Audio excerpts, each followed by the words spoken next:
ایک مہینے کے اندر میں 40% کے آس پاس آئی. اس میں ڈیموکریٹ اور ریپبلکن دونوں کے ووٹر باضابطہ طور پر مانے جا رہے ہیں. کیا یہ مس ہینڈلنگ کی وجہ سے یا غزہ میں جس طرح کا خون خرابہ ہوا یا جس طرح سے اسرائیل کو سپورٹ کیا بائیڈن نے، ایک بائیڈن پہ پرو اسرائیل یا پرو زوز ایک ٹیگ لگا، اس کا اثر ہے جس کی وجہ سے لویسٹ ریٹ پہ تمام طرح سے جو اس کو مس ہینڈلنگ بھی کہیں گے، تمام جو ایشوز عالمی سطح پر رہے جس کا ذکر کیا ابھی آپ نے، وہ تمام کی مس ہینڈلنگ بھی رہی، اور تمام میں جو جس طرح سے انڈیسیسو نظر آیا، وہ جو یہ پولیٹیکل ول تھا وہ نظر نہیں آیا جو بائیڈن میں.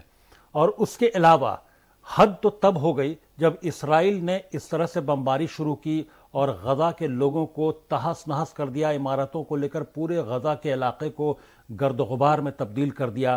اتنی بڑی تعداد میں لوگوں کی جانیں جاتی گئیں اور لوگ دیکھتے رہے تماشا، تمام حکمراں. اس نے جو حساس عوام ہے امریکہ کی اس کو جگایا، اور یہ ایک بہت بڑی وجہ ہے. وہ پچھلے جو تمام واقعات ہیں، افغانستان کی بات کریں، یوکرین کی بات کریں، اور باقی جو عرب ممالک کے ساتھ تعلقات کی بات کریں، تو وہ ڈیمیج کنٹرول کے بہت سارے طریقے تھے ان کے پاس، لیکن یہاں پر ڈیمیج کنٹرول کا کوئی طریقہ نظر نہیں آتا ہے. عوام اس بات کو برداشت نہیں کر پا رہی، اور وہ جو جس سیز فائر کے مخالف تھے آج وہیں کی عوام نے باضابطہ طور پر ان کی حکومت فائر کرنے کا پلاننگ بنا لیا ہے. 24 میں جا سکتی ہے ان کی کرسی، بالکل جا سکتی ہے ان کی حکومت، قریب ہے الیکشن. بالکل، اب تو وہاں ایک طرح سے الیکشن کی تیاری شروع ہو چکی ہے، ڈیبیٹ وغیرہ شروع ہو چکے ہیں. لوگوں کے جو بھی پارٹیاں ڈیموکریٹس ہیں یا پھر ریپبلکنس ہیں، ان کے اندر انٹرنل کینڈیڈیٹس کے سلیکشن کا جو پروسیس ہے، جو انٹرنل ڈیبیٹ ہوتی ہے، وہ پروسیس آلریڈی شروع ہو چکا ہے. گویا 2024 بائیڈن کے لیے خطرناک ثابت ہو سکتا ہے. اب آتے ہیں بنجامن نیتن یاہو.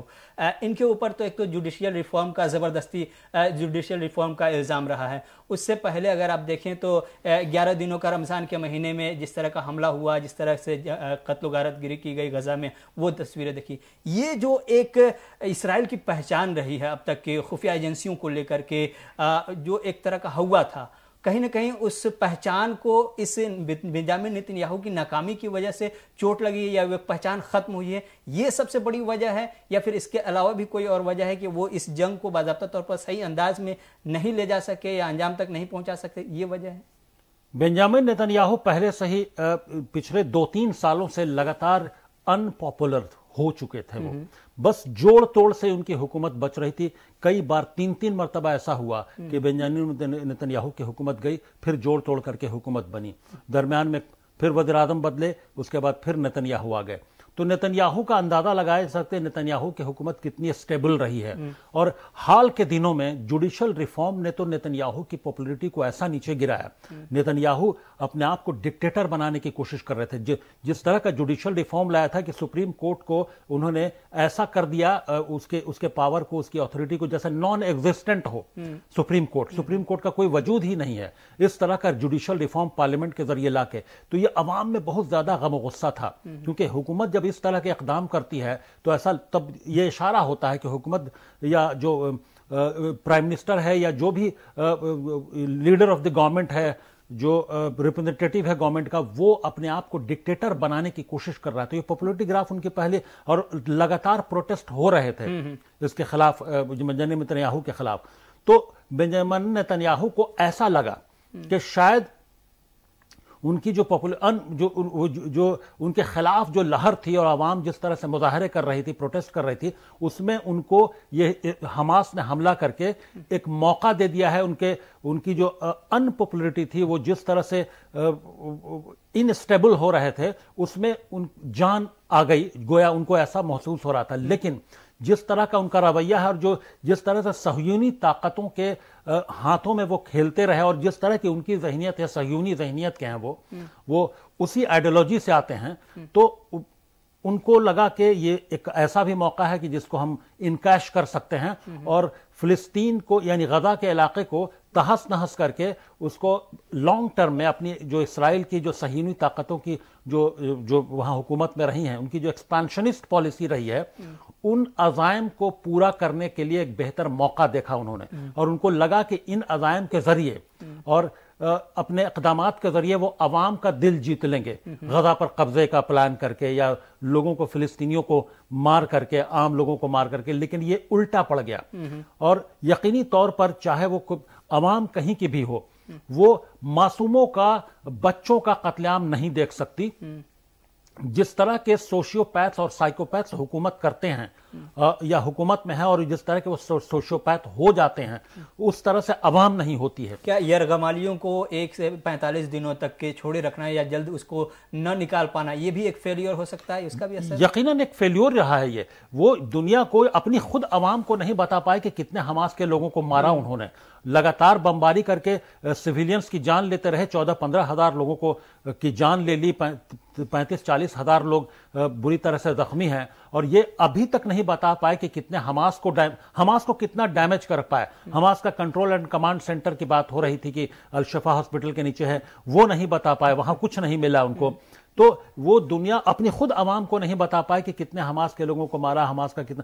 تو وہ بالکل ہوا میں بات ہو رہی ہے اور ہر گھنٹے یہ رپورٹ آ رہی ہے کہ اسرائیل کے قبرستان میں, مختلف قبرستانوں میں ہر گھنٹے ایسا ضرور گزرتا ہے کہ کسی نہ کسی اسرائیلی فوجی کی لاش وہاں پہنچتی ہے. اس کو بھلے ہی اسرائیلی میڈیا یا ویسٹرن میڈیا نہ دکھا رہا ہو لیکن حقیقت یہ بھی ہے, یہ بھی ایک ان کی جو مقبولیت ہے اس کے خلاف جا رہا تھا. اور وہ مقبول تو وہ تھے نہیں حالیہ دنوں میں, وہ اپنے آپ کو بچانے کی کوشش کرتے, ان حالات سے فائدہ اٹھانے کی کوشش کر رہے تھے جو خود ان کے لیے الٹا پڑ چکا ہے. میں اس سروے کے آبزرویشن کو پڑھ رہا تھا یا سروے دیکھ رہا تھا, اس میں 2-3 آبزرویشن بہت ہی اہم نظر آئی. ایک تو یہ تھا کہ خود ان کے اپنی پارٹی کے اندر, لیکوڈ پارٹی کے اندر بھی لوگ ایسے ہیں جو باضابطہ طور پر ان کی قیادت کو پسند نہیں کر رہے ہیں. دوسرا یہ کہ اپوزیشن میں جو ہے ابھی تو وہاں پر ایک سرکار, ایمرجنسی سرکار بنی ہوئی ہے, وہ جو دیگر پارٹیاں ہیں وہ پارٹیاں بھی باضابطہ طور پر اس موقع کی تلاش میں ہیں کہ جیسی جنگ ختم ہو ویسی ان کو کرسی سے ہٹا دیجئے. تیسرا جو پوائنٹ تھا وہ یہ تھا کہ صرف 4% ہی جوز اب یہ ماننے پرائم منسٹر ہیں, ہم ان پہ بھروسہ کر سکتے, صرف 4%. یعنی اس سے پہلے اتنے کم لو ریٹ پر یہ جو کیا کہتے ہیں بھروسے کا ریشیو جو ہے وہ کم نہیں ہوا تھا. یہ ساری چیزیں اگر ایک ساتھ آ رہی ہیں آبزرویشن میں تو 2024 میں بنجامن نیتن یاہو کی کرسی پر ہونا کیا آپ سمجھتے ہیں؟ مجھے ممکن نہیں لگتا ہے کہ وہ 2024 میں جو بائیڈن بھی ریپیٹ کیے جائیں گے ڈیموکریٹس کی طرف سے, یا اور بنجامن نیتن یاہو اسرائیل میں اپنی حکومت بچا پائیں گے. اور کیونکہ جس طرح سے وہ غیر مقبول ہو گئے ہیں اور جس طرح سے وہ ایک ویلن کی حیثیت ہو گئی ہے ان کی پورے اسرائیل میں, وہ ایک ویلن کے طور پر دیکھے جا رہے ہیں. اور یقینی طور پر 4% کا گراف بہت نیچے ہوتا ہے. اور وہاں جو بتا رہے ہیں کہ لیکوڈ پارٹی میں کئی لیڈران مخالفت میں ہیں اور جو موجودہ حکومت ہے ایمرجنسی کو, اس میں لوگ اس موقع کی تلاش میں ہیں کہ بنجامن نیتن یاہو کیسے جیسے ہی جنگ ختم ہوتی ہے ان کو حکومت سے گرایا جائے. حکومت میں رہنے کا کوئی جواز بھی نہیں ہے اب ان کا.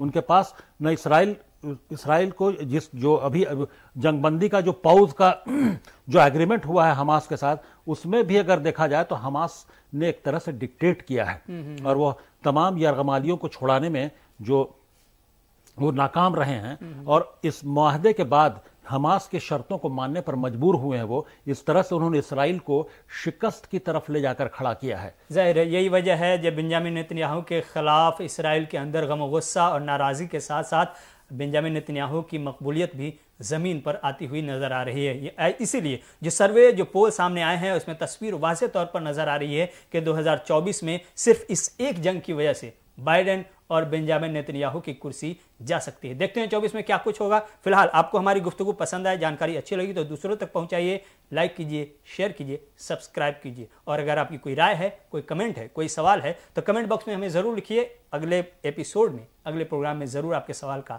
جواب دینے کی کوشش کریں گے. شکریہ آپ تمام کا.